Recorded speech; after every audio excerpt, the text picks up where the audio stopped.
हाय, मैं pastor Michael योराशा हूँ और मैं आपको दावत देता हूँ कि आप इस चैनल को लाइक करें, शेयर करें और सब्सक्राइब करें और नोटिफिकेशन के बटन को दोबारा ना भूलें ताकि आपको हमारी आने वाली अपडेट मिलती रहे। खुदावंद आपको बरकत दे। चलें कलाम की तरफ बढ़ते हैं। नंबर 3, ये वो हिस्सा है जहां मैं ज्यादा वक्त गुजारना चाहता हूं। ये याजूज माजूज की जंग है। हम इसके बारे में पढ़ेंगे और मैं बीच में कुछ तफसीरें भी शामिल करूंगा। हिजकिय्याह 38 बाब की पहली आयत शुरू करते हैं। और खुदावंद का कलाम मुझ पर नाजिल हुआ कि ए आदमजाद, जूज की तरफ जो माजूज की सरजमीन का है, रोश, मस्क और तोपल का फरमानवा मतवज्जा हो और उसके खिलाफ नबूवत कर और कह कि खुदावंद यूं फरमाता है कि देख ए जूज, रोश और मिस्क और तूबल के फरमानवा, मैं तेरा मुखालिफ और मैं तुझे फिरा दूंगा और तेरे जबड़ों में से आंकड़े डालकर तुझे और तेरे तमाम लश्कर और घोड़ों और सवारों को, जो सब के सब मुसल्ला लश्कर हैं, जो फिरियां और सुपरे लिए हैं और सब के सब तीख जन हैं, खींच निकालूंगा। और उनके साथ फारस और कोश और फोत, जो सब के सब सपर बरदार और खुद पोश हैं। चलिए हम एक नक्शे की तरफ बढ़ते हैं। ये वाला नक्शा यहां दिखाता है कि यहां जो कौमें जिक्र की गई हैं, फारस मौजूदा ईरान है, कुश और फोत लीबिया, सूडान और एथोपिया के कुछ हिस्से हैं, गुमर और इसके तमाम लश्कर, और बेत तजरमा तुर्की और शुमाली इलाका है। तो अब ये याद रखें कि जब हम आगे पढ़ेंगे, याजूज एक शख्स है। क्या आप मेरे साथ हैं? हाँ, याजूज एक शख्स है, एक ओहदा है। यह सदर, वजीर आजम या यहां तक के दजाल भी हो सकता है। माजूज एक जगह है, याजूज एक शख्स है, माजूज एक जगह है। इस नक्शे में आप जदीद दौर की कौमों को देख सकते हैं जो इस जंग में शामिल हैं। कुछ लोग इसके लिए नबूवत के बारे में मुख्तलिफ आराय रखते हैं कि याजूज कौन होगा या माजूज कहां वाक़या है, लेकिन इस बारे में कोई इख्तलाफात नहीं है कि फारस कौन है। वो ईरान है और बाइबल के तमाम आलम इस पर मुत्तफिक हैं। उन्होंने 1930 में इसका नाम तब्दील किया। इसी तरह रूस ने हाल ही में गोलान की पहाड़ियों के शुमाली जानिब, जो इसराइल और शाम के दरमियान सरहद पर वाक़या है, मजीद 3 फौजी दस्ते भेजे हैं। ये वो मुकाम है जहां नबी फरमाते हैं कि दुश्मन हमला करेगा, तो ये सब कौमें इसराइल पर हमला करेंगी। तो चलिए मेरे साथ आयत नंबर 7 पढ़ते हैं। तू तैयार हो और अपने लिए तैयारी कर, तू और तेरी तमाम जमात जो तेरे पास फराहम हुई है, और तू उसका पेशवा हो। और बहुत दिनों के बाद तू याद किया जाएगा और आखिरी बरसों में उस सरजमीन पर तलवार के गलबा से चढ़ाई गई है और जिसके लोग बहुत सी कौमों के दरमियान से फराहम किए गए हैं, इसराइल के पहाड़ों पर जो कदीम से वीरान थे चढ़ाए। खुदा के लोगों सुनो, 2000 साल तक इसराइल की सरजमीन एक वीरान इलाका, यहां तक कि मार्क ट्वेन ने 1800 की दहाई में इसके बारे में लिखा था कि वहां कुछ नहीं था, लेकिन खुदा के कलाम ने 2600 या 2700 साल पहले कहा था कि ये जंग से बहाल हो जाएगी। वो कौमों से निकाले गए हैं और अब सब अमन में रहते हैं, और तुम्हारी तमाम लश्कर और बहुत सी कौमें आगे बढ़ेंगे जैसे तूफान, और तुम जमीन को बादल की तरह ढांप लोगे। आयत नंबर 10 पढ़ेंगे। खुदावंद खुदा यूं फरमाता है, सब मिलकर मेरे साथ कहें कि उस दिन, कि उस वक्त यूं होगा कि बहुत से मजमून तेरे दिल में आएंगे और तू एक बड़ा मंसूबा बांधेगा और तू कहेगा कि मैं देहात की सरजमीन पर हमला करूं। मैं उन पर हमला करूंगा जो राहत और आराम से, जिनकी ना फसील है और ना उड़ंगे और ना फाटक है। तो फिलहाल आज के दिन इसराइल ना तो दीवारों के बगैर रहा है और ना ही बगैर दरवाजों के।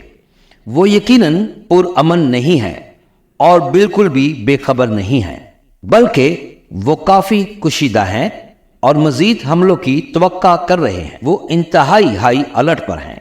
इसलिए ये कहने के बाद मुझे यकीन नहीं होता कि हम हिजकिय्याह 38 बाब में याजूज माजूज की जंग को अपने सामने वकू पजीर होते देख रहे हैं। लेकिन इसका मतलब ये नहीं है कि खुदा दुश्मन को पोजीशन में नहीं ला रहा, क्योंकि जैसा कि हमने हिजकिय्याह 38 में पढ़ा है, खुदा याजूज के मुंह में कांटा डालता है और उसे नीचे खींच लेता है। इस वक्त मुख्तलिफ कौमों के दरमियान इत्तेहाद बन रहे हैं, जैसे सूडान, एथोपिया और लीबिया, کو शामिल करने की जरूरत है। आज के जोग्राफी सियासी माहौल में ये यकीनी तौर पर एक बहुत बड़ा इम्कान। आयत 12, ताकि तू लूटे और माल को छीन ले और उन वीरानों पर जवाब आबाद और उन लोगों पर जो तमाम कौमों में से फराहम हुए हैं, जो मवेशी और माल के मालिक हैं और जमीन की नाफरमान। इसराइल दुनिया की सबसे बड़ी मैशतों में से एक है। ये छोटा सा मुल्क। आज 13, सबा और ददान और तरसीस के सौदार और उनके तमाम जवान शेर बब्बर तुझसे पूछेंगे कि क्या तू गारत करने आया? क्या तूने अपना गौल इसलिए जमा किया है कि माल छीन ले और चांदी सोना लूटे और मवेशी और माल ले जाए और बड़ी गनीमत हासिल। जरा नक्शा फिर से खोले, मैं दिखाता हूं इस नक्शा में, ताकि आप जजीरा नुमा अरब में नीचे शीबा और दिदान को देख सकें जो सऊदी अरब है, और इसमें मुत्तहदा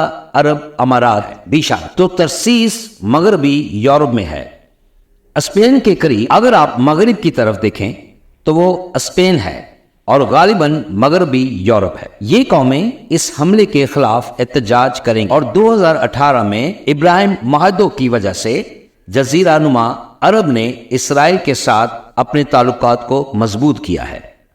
सऊदी अरब और मुत्तहदा अरब अमारात ईरान के साथ ताल्लुक कुछ बेहतर नहीं है और वो ऐसा ही करते हैं। उन्होंने ईरान के हालिया हमले के दौरान भी इसराइल की हमायत की। जबकि ये सब मुसलमान हैं, लेकिन ईरानी शिया हैं और ये सुन्नी हैं, तो इनकी आपस में नहीं बनती। चले आगे बढ़ते हैं और आयत नंबर 14 पढ़ते हैं।